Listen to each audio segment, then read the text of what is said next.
Assalomu alaykum obunachilar, kanalimizga takror xush kelibsizlar. Xudo xolasa, ba'zi bir yangiliklar bor edi. Mana shu yangiliklar bilan yana bir nechta, ya'ni to'g'riroq sizlarga bir mujdalarim bor. Ya'ni bo'lib mana shu Yevropada yurganlarga ko'proq juda ham bir haligi muhim bo'lgan bular. Chunki juda ko'p do'stlarimiz borki, aka ish kerak deyotganlar bor. Xudoga shukr, mana hozir Germaniyada ham hattoki yangi bir vakansiyalar bor. Undan avvalo mana shu yangi vakansiyalarni sizlarga aytmasdan oldin, yangiliklarni to'g'risi boshlamasdan oldin, albatta kanalimizda yangi bo'lsalaring, kanalimizga obuna bo'lishlikni unutmanglar azizlar. Albatta mana shu kanalimiz, ya'ni sizlar uchun, ya'ni millatimizga xizmat qiladigan kanal bu, Sayohat olami kanali.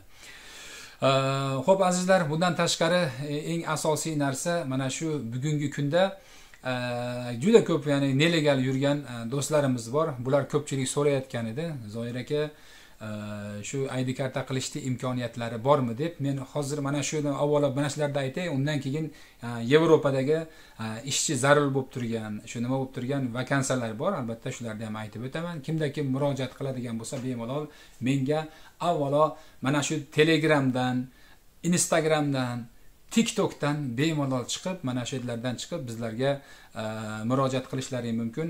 Ko'proq albatta men hali yetisha olmayapman. Buni ham aytib o'tishim kerakki, ko'p biz obunachilarga haqiqatan men yetisha olmayapman. Instagramda yozayotgan meni o'zim to'g'ri, men bir o'zim betdan javob beraman-da, qolganlar boshqalarimiz Telegramdan gruppamizdan ko'proq mana shu adminlar javob beryapti. Sizlardan iltimoski, mana shu Telegram gruppaga kirib bemalol Shuhrat Beydan, Nodir Beydan bo'laveradi bemalol. Bular ham hammasini xabari bor. Bitta haliga menga qarab qolmanglar, iltimos, boshqalarga ham kirib so'rab bemalol nima qilishlaring mumkin. Va azizlar, ya'ni buni aytmasdan oldin bir ukamizni to'g'risi priglasheniyasi chiqib qolgan edi. Bizga pasportini tashlab yuborgandi, hali to'lovini qilmagandi, lekin priglasheniyasi chiqqan, xabar bo'lsinki, tezroq sirazi bizni kanalga nima deydi, haliga gruppamizga kirib adminlarga murojaat qilsin yoki menga murojaat qilsin. Bu ukamiz Lazizjon, o'zi asli Samarqandlik. Buni familiyasi Abduhalimov Lazizjon Abduhoshimov, Abduhoshim o'g'li ekan. Mana shu inson 1994-yilda tug'ilgan ekan bu ukamiz. Samarqanddan deyapti, region Samarqand deb yozilgan. Mana shu ukamizni priglasheniyasi chiqqan. Buni asha furaga qilingan shekilli bu narsa. Men aytishlari bo'yicha adminlarimiz shu nima qilyapti. Bu odam yo'q o'zi deydi, priglasheniyasi chiqqan deydi. Kimda kim taniydigan bo'lsa, bilgan insonlar bo'lsa, yana takror aytamanki, Samarqandlik Abduhalimov ekan nimasi. Ammo hozir o'zi yo'q. Topolmayapmiz mana shu insonni. Tanigan bilganlar bo'lsa, Samarqandlik do'stlarimiz, aka-ukalarimiz bo'lsa, balki qarindosh urug'lar eshitib qolar, balki mahalladoshi eshitib qolar, xabarini berib qo'ylarini, ya'ni bersinlar, albatta bizga to'g'ridan chiqsin. Priglasheniyasi bu odamni kutyapti. Bundan tashqari azizlar, mana shu yana takror aytamanki, mana shu yerga men yozib qo'yapman. Telegramimiz, Instagramimiz va TikTok nimamiz, bizga bemalol bog'lana olasizlar.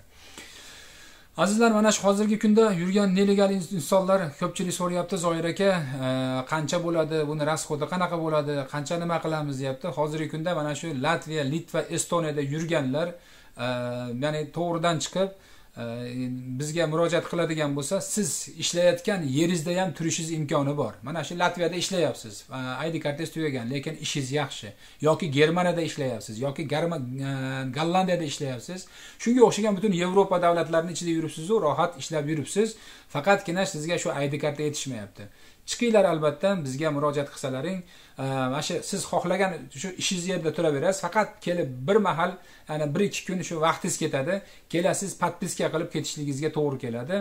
Bu $2,500 qilib beryapti.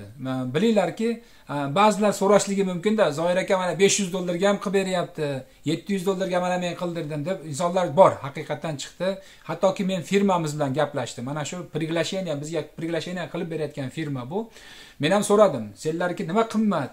Mana misol odamlar 500 ga qilib beryapti ekan. Nima senlarni bunaqa qilib 2,500 deyapsan, yo 2000 deyapsan, Polshaning ichida bo'lsa 2000 deyishyapsan. Buni sababi nima? deb so'radim. Misol, agar nima bo'lsa desam, "Yo, mayli, bemalol senlar qildirishaverdida. Xohlasa edi 500 ga biz qilib beramiz" deyapti. 700 desa 700 ga qilib beramiz. Farqi yo'q deyapti. Bilishkinki soxta bular, original emas birontasi deyapti. Biz unaqa narsa emas deydi. Haqiqiy deydi, ana shu o'zi biz gaplashib deydi, to'g'ridan qilib beramiz. Ana shu nima deydi, shu ichki ishlari bo'lsa shu bilmayman endi ichki ishlar deydimi? Xos mana shu ID kartani chiqarib beradigan yerdan bizning ma'lumotimiz bor. O'zimiz juda yaxshi bilamiz bu narsani deyapti.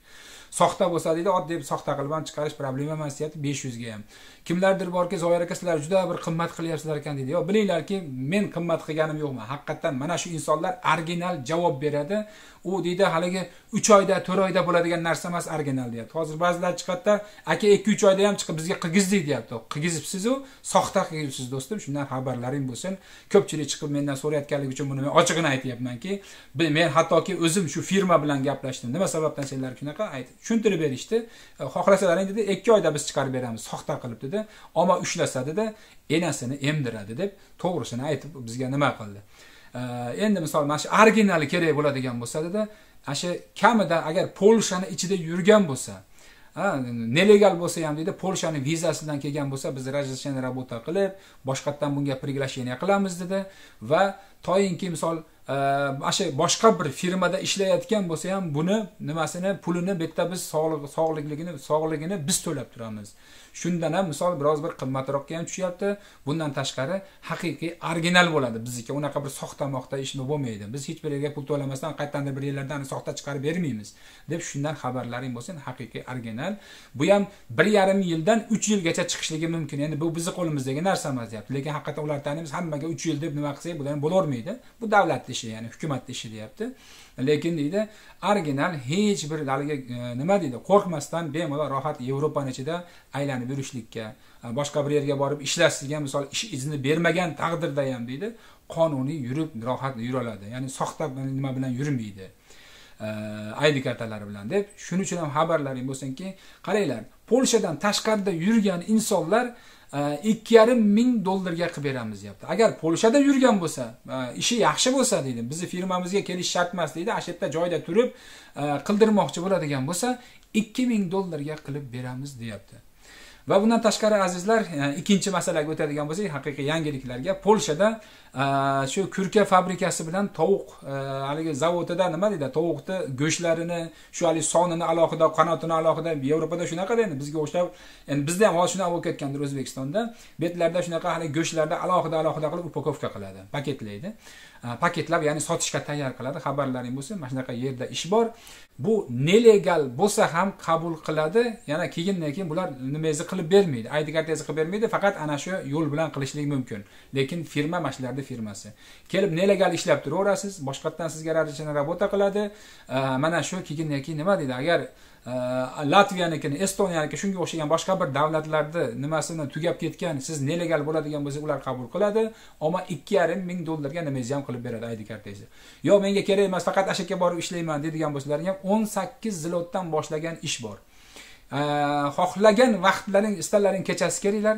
Buni ham shu 200 dollar oldindan to'lovi bor, xabarlaring bo'lsin. Ya'ni ko'pchilik chiqyapti, Zoir aka biz deydi borganimizdan keyin to'lasak, unaqa narsa yo'q, xabarlaring bo'lsin, chunki majburmiz. Shu 200 dollarda olishlikka majburki, insonlarki nima deydi? Bu haliga bir nima emasda, bu zakonli firmalarda, bunaqa huni haliga nima deydi? ishlatib sizni bir nimangizni ID kartangizni qilib bermaydigan yoki nelegal ishlatadigan nimalar emas. Iloji boricha mana shuni harakat edamiz. Kimda kim kelmoqchi bo'ladigan bo'lsa, xabarlaring bo'lsin. 200 dollar to'lovi bor, bemalol kelib ID kartasi ham kelajakda qilib beradi. Agar sizni qarang, viza bilan kelgan bo'lsangiz, hali vizangiz muddati bo'ladigan bo'lsa, 1-2 oylik muddati bo'ladigan bo'lsa, Polshaning vizasidan kelgan bo'lsangiz ham farqi yo'q. Beka kelsangiz qonuniy haqiqatan sizni legalni ishga oladi. Bu ham ID kartangizni qilib beradi. Nargindan pul olsa, nelegaldan pul olsa, sizdan pul olmasdan harakat qilib yurib, o'zlari shu razрешение работасini nima qilib, sizlarga qilib beradi. Xabarlaring bo'lsin. Bugungi kunda ko'p insonlar borki, aniga ishsiz qolayotgan odamlar bor. Mana shularga bemalol rohat kelishlaring mumkin. Ba'zi bir bizni o'zbeklarimiz o'zlari aytishi bo'yicha mana shu firmani o'zi aytayapti, 5000, 6000 zlotdan ham senlarda o'zbeklaring bor, ishlayapti deydi. Ishidan haqiqatdan deydi, xursand deydi. Nima deydi, haligi boshqa yerga ketmaymiz. Senlar zo'r ekansanlar, yaxshi ekansanlar, endi maqtayapti. Albatta endi qanchalik maqtarishiga bor, men o'zim ko'zlarim bilan ko'rmaganim uchun sizlarga bu narsa deya olmayman, obunachilar. Bilinglarki, maqtayapti, haqiqatdan yaxshi deydi. Biz senlar o'zbeklaring o'zi ishlayapti, hech bir yerga ketmaymiz deb aytishadi deydi. xursand deydi.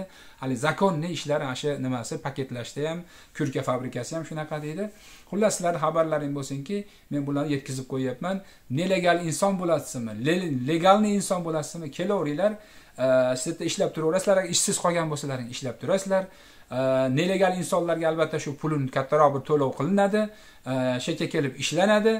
ID kartangizni 6 oy bilan shu 9 oy, 8 oy, 9 oylarda orasida biz chiqarib beramiz deyapti. Unaqa haligi $500 berib sizga darrov 3 oyda, 4 oyda, 5 oyda chiqarib beradigan emas. Bularga haqiqatan ham original xabarlaring bo'lsin. Bundan tashqari buni ham aytib o'tay, bu yotoqlari bor. Qaranglar, sizlarga yotoq beradi. Mana shu fabrika ham yotog'ingiz bor. 3 mahal ovqat, 2 mahal ovqatingiz bor. Uzr 3 mahal dedim. 2 mahal ovqatini beradi. Xabarlaring bo'lsin. Issiq joy, kelib bemalol, rohat, ko'ngil rohatliklar bilan kelib nima qilishlaring mumkin. Kimda kim nima qiladigan bo'lsa, albatta yana takror aytamanki, Telegram gruppamizda Sayohat olami kiringlar, adminlarimiz bor, Shuhratbek, Nodirbek shular bor. Shularga ham murojaat qilishlari mumkin. Faqat Zoir aka deb menga chiqavermanglarki, vaqtim yetmayapti. Haqiqatan kuniga bir kunda 700, 600, 800 ta odamga 700, 800 kamida qaranglar. Shuncha odam bilan muomala qilyapmanki, boshlarim jinni bo'lib qolyapti, to'g'risida yetisha olmayapman. Endi haliga yozsalaring, bir 2 kun kechikib qolsa Zoiraga yozmas ekan demasdan, gruppamizga kiringlar, gruppamizda ham bemalol shu adminlarimiz aktiv. Bundan tashqari bir opamiz ham bor. Shu opamiz ham aktiv shu yerda. Qo'ldan kelgancha sizlarga haliga nima 3 kishi ashadda admin qo'ldan kelgancha har qanday vakansiyalar bo'lsa, men nimaiki gapirayotgan bo'lsam, mana shularni takrorlab sizlarga tushuntirib, yo'l yo'rig'ini ko'rsatib, kelmoqchi bo'lganlarga shu mana adresga kelaverasizlar deb, hatto adreslarni ham beradi. Pulini to'lov qilganlarga adreslarini ham beradi, xabarlaring bo'lsin. Va bundan tashqari Germaniyani ham aytib o'taylik. Germaniyada ishimiz bor. Xudo xolasa martdan keyin bo'ladi bu. Martning 20lariga bizga qurilish sohasida bilgan insonlar, qurilishda ishlayman deyotgan insonlar kerak bo'lyapti. Hozirdan agar harakatlarini qilib qo'yinglarki, ertaga keyin haligi Zoir aka, haligi vakansiya nima bo'ldi deb kechikib yurmanglar. Germaniyaga komandirovchni A1 sertifikat bilan sizlarni jo'natadi. Buni ham qonunlari eng ozidan 1 oy sizlar Polshada yashagan bo'lishlaring va Polsha Litva nimasini, vizasini olib kelgan bo'lishlaring shart bo'ladi va 1 oy bo'lsa ham Polshada istiqomat qilgan bo'lishlaring shart. Mana shunday insonlarni A1 sertifikat qog'oz bilan olib ketyapti. Oyliklari ham $2000 boshlaydi. Xabarlaring bo'lsin. $2000 boshlagan oylik qurilish firmasi bu ham. Har qanday kafelchi bo'lasizmi yoki bir haligi nima deydi, devorchi bo'lasizmi, usta bo'lasizmi, farqi yo'q. Qanday bo'lsa ham shu qurilish sohasini men bilaman, boraveraman deyotgan insonlarga Polshani vizasi bilan yoki Polshani ID kartasi qo'lida bo'lishligi shart bo'ladi. Yotoq yerlarini ham beradi. Shu haligi nima deydi, komandirovchni qilib olib ketadi. Sizlarga bir yetkazib qo'yadigan ma'lumotlar mana shu edi, xudo xolasa. Yana takror aytamanki, kanalimizga yangi bo'lsalaring kanalimizga obuna bo'lib va mana shu yerdan har qanday savol javoblaring bo'lsa, mana shu Sayohat olami Telegram gruppamizdan, Instagramdan, TikTokdan hamma yerdan kirib Sayohat olami deb yozsalaring chiqaveradi. Bemalol bizga murojaat qilishlaring mumkin. Xudo xolasa keyingi videolarimizda ko'rishguncha Alloh panohiga bo'ylar. Tez sizlarga yana yangiliklardan tez yetkazib turishni Alloh bizga nasib qilsin. Ya'ni xizmat mana shu sizlarni nima deydi, millatimiz uchun doim shu xizmatda mana shu Sayohat olami kanali. Mayli azizlar, sog' salomat bo'linglar.